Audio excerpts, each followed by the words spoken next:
ಕಾರ್ಗಿಲ್ ವಿಜಯ ದಿನನೇ ನಿಮ್ದು ಬರ್ತಡೆ, ಏನ್ ಹೇಳ್ತೀರಾ ಸರ್? ನಾನು ಮೊದಲನೇದಾಗಿ ಕಾರ್ಗಿಲ್ ವಿಜಯ ದಿವಸದ ಎಲ್ಲ ಸೈನಿಕರಿಗೆ ಶುಭಾಶಯಗಳನ್ನು ತಿಳಿಸ್ತಾ ಇದ್ದೇನೆ.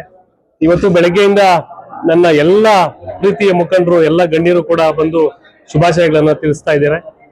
ಮುಖ್ಯವಾಗಿ ನನ್ನ ನೆಚ್ಚಿನ ಶಾಸಕರು, ಈ ಕ್ಷೇತ್ರದ ಆಧುನಿಕ ಕೆಂಪೇಗೌಡರು, ಅಭಿವೃದ್ಧಿ ಅಧಿಕಾರರು, ದೀನದಲಿತರ ಆಶಾಕಿರಣ, ನನ್ನ ನಾಯಕರಾದ SR ವಿಶ್ವಣ್ಣ ಅವರು ಬಂದು ಆಶೀರ್ವಾದವನ್ನ ಮಾಡಿದ್ದಾರೆ. ನನ್ನ ಪ್ರೀತಿಯ ಮಾತೃ ಸ್ವರೂಪಿಗಳು ವನಶ್ರೀ ವಿಶ್ವನಾಥ್ ಅವರು ಕೂಡ ಬಂದು ಆಶೀರ್ವಾದವನ್ನ ಮಾಡಿದ್ದಾರೆ. ಹಾಗೆ ನಮ್ಮ ಭವಿಷ್ಯದ ನಾಯಕರಾದ ಅಲೋಕ್ ವಿಶ್ವನಾಥ್ ಅವರು ಕೂಡ ಬಂದು ನನಗೆ ಆಶೀರ್ವಾದವನ್ನ ಮಾಡಿದ್ದಾರೆ. ನಾನು ಅವರೆಲ್ಲರಿಗೂ ಋಣಿಯಾಗಿದ್ದೇನೆ. ಅದು ಅಲ್ಲದೆ ನನ್ನ ನೆಚ್ಚಿನ ರಾಜಕೀಯ ಗುರುಗಳು ನನ್ನ ದಿಬ್ಬೂರು ಜಯಣ್ಣವರು, ಇವತ್ತು ನಾನೇನಾದ್ರೂ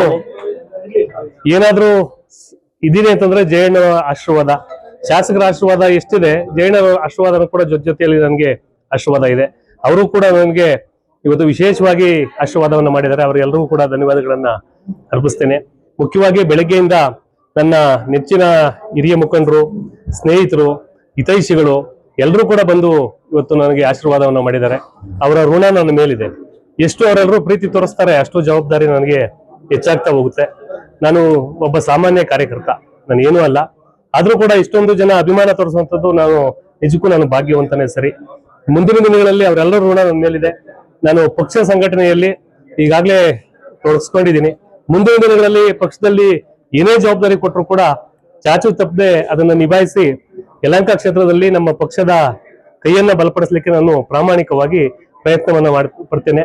ಮತ್ತೊಮ್ಮೆ ಎಲ್ರಿಗೂ ಧನ್ಯವಾದಗಳನ್ನ ಅರ್ಪಿಸ್ತಾ ಇದ್ದೇನೆ. ಕಾರ್ಗಿಲ್ ವಿಜಯ ದಿನನೇ ನಿಮ್ದು ಬರ್ತಡೆ, ಏನ್ ಹೇಳ್ತೀರಾ ಸರ್? ನಾನು ಮೊದಲನೇದಾಗಿ ಕಾರ್ಗಿಲ್ ವಿಜಯ ದಿವಸದ ಎಲ್ಲ ಸೈನಿಕರಿಗೆ ಶುಭಾಶಯಗಳನ್ನು ತಿಳಿಸ್ತಾ ಇದ್ದೇನೆ. ಇವತ್ತು ಬೆಳಗ್ಗೆಯಿಂದ ನನ್ನ ಎಲ್ಲ ಪ್ರೀತಿಯ ಮುಖಂಡರು, ಎಲ್ಲ ಗಣ್ಯರು ಕೂಡ ಬಂದು ಶುಭಾಶಯಗಳನ್ನು ತಿಳಿಸ್ತಾ ಇದ್ದಾರೆ. ಮುಖ್ಯವಾಗಿ ನನ್ನ ನೆಚ್ಚಿನ ಶಾಸಕರು, ಈ ಕ್ಷೇತ್ರದ ಆಧುನಿಕ ಕೆಂಪೇಗೌಡರು, ಅಭಿವೃದ್ಧಿ ಅಧಿಕಾರರು, ದೀನದಲಿತರ ಆಶಾಕಿರಣ, ನನ್ನ ನಾಯಕರಾದ SR ವಿಶ್ವಣ್ಣ ಅವರು ಬಂದು ಆಶೀರ್ವಾದವನ್ನ ಮಾಡಿದ್ದಾರೆ. ನನ್ನ ಪ್ರೀತಿಯ ಮಾತೃ ಸ್ವರೂಪಿಗಳು ವನಶ್ರೀ ವಿಶ್ವನಾಥ್ ಅವರು ಕೂಡ ಬಂದು ಆಶೀರ್ವಾದವನ್ನ ಮಾಡಿದ್ದಾರೆ. ಹಾಗೆ ನಮ್ಮ ಭವಿಷ್ಯದ ನಾಯಕರಾದ ಅಲೋಕ್ ವಿಶ್ವನಾಥ್ ಅವರು ಕೂಡ ಬಂದು ನನಗೆ ಆಶೀರ್ವಾದವನ್ನ ಮಾಡಿದ್ದಾರೆ. ನಾನು ಅವರೆಲ್ಲರಿಗೂ ಋಣಿಯಾಗಿದ್ದೇನೆ. ಅದು ಅಲ್ಲದೆ ನನ್ನ ನೆಚ್ಚಿನ ರಾಜಕೀಯ ಗುರುಗಳು ನನ್ನ ದಿಬ್ಬೂರು ಜಯಣ್ಣವರು, ಇವತ್ತು ನಾನೇನಾದ್ರೂ ಇದೀನಿ ಅಂತಂದ್ರೆ ಜಯಣ್ಣರ ಆಶೀರ್ವಾದ, ಶಾಸಕರ ಆಶೀರ್ವಾದ ಎಷ್ಟಿದೆ, ಜಯಣ್ಣರ ಆಶೀರ್ವಾದ ಕೂಡ ಜೊತೆಯಲ್ಲಿ ನನಗೆ ಆಶೀರ್ವಾದ ಇದೆ. ಅವರು ಕೂಡ ನನಗೆ ಇವತ್ತು ವಿಶೇಷವಾಗಿ ಆಶೀರ್ವಾದವನ್ನ ಮಾಡಿದ್ದಾರೆ. ಅವರೆಲ್ಲರಿಗೂ ಕೂಡ ಧನ್ಯವಾದಗಳನ್ನ ಅರ್ಪಿಸ್ತೇನೆ.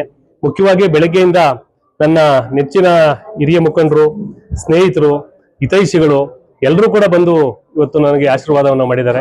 ಅವರ ಋಣ ನನ್ನ ಮೇಲಿದೆ. ಎಷ್ಟು ಅವರೆಲ್ಲರೂ ಪ್ರೀತಿ ತೋರಿಸ್ತಾರೆ, ಅಷ್ಟು ಜವಾಬ್ದಾರಿ ನನಗೆ ಹೆಚ್ಚಾಗ್ತಾ ಹೋಗುತ್ತೆ. ನಾನು ಒಬ್ಬ ಸಾಮಾನ್ಯ ಕಾರ್ಯಕರ್ತ, ನಾನು ಏನೂ ಅಲ್ಲ. ಆದ್ರೂ ಕೂಡ ಇಷ್ಟೊಂದು ಜನ ಅಭಿಮಾನ ತೋರಿಸುವಂಥದ್ದು ನಿಜಕ್ಕೂ ನಾನು ಭಾಗ್ಯವಂತನೇ ಸರಿ. ಮುಂದಿನ ದಿನಗಳಲ್ಲಿ ಅವರೆಲ್ಲರೂ ಋಣ ನನ್ನ ಮೇಲಿದೆ. ನಾನು ಪಕ್ಷ ಸಂಘಟನೆಯಲ್ಲಿ ಈಗಾಗಲೇ ತೊಡಗಿಸ್ಕೊಂಡಿದ್ದೀನಿ.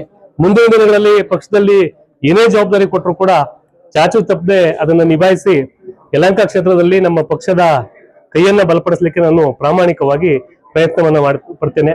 ಮತ್ತೊಮ್ಮೆ ಎಲ್ರಿಗೂ ಧನ್ಯವಾದಗಳನ್ನ ಅರ್ಪಿಸ್ತಾ ಇದ್ದೇನೆ.